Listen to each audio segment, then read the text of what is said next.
Pagi yang hening di rumah kampung. Di dapur ibu sedang mengacau air teh.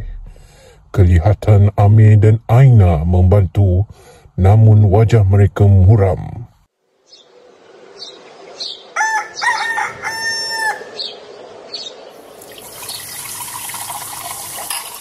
Azam, entah ke mana dia pergi pagi-pagi begini. Malam tadi pun tak balik. Ibu, abang keluar dengan Abang Faiz lagi ke? Entahlah Amir, ibu telefon dia tak jawab. Mungkin dia sibuk, Bu. Tapi Aina rindu abang. Sunyi rumah ni.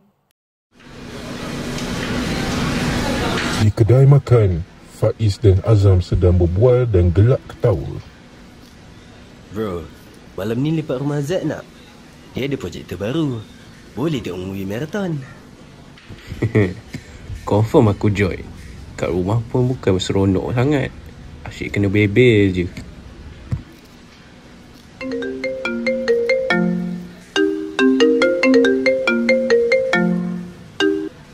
Mak kau? Nanti dia okey lah tu. Malam itu, rumah sunyi. Ibu mengurung dirinya di dalam bilik, manakala Amir dan Aina berbual di ruang tamu. Amir, ibu tak makan malam ke? Aku pun perasan.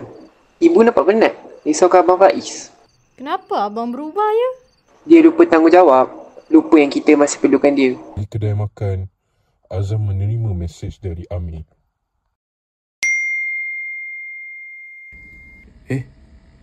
Abang, ibu pengsan. Kami ke hospital. Tolong balik. Ya Allah, ibu. Azam tiba di hospital. Amir dan Aina duduk menunggu di luar bilik rawatan.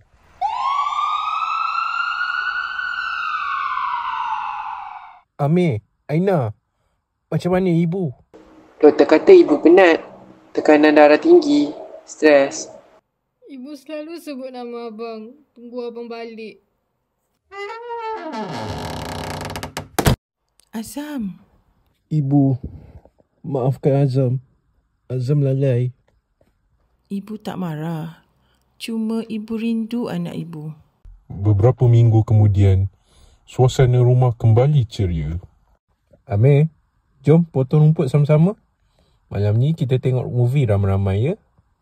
Kawan itu penting, tapi keluarga tunjang utama. Jangan tunggu sampai terlambat untuk hargai kasih sayang yang tak pernah minta balasan.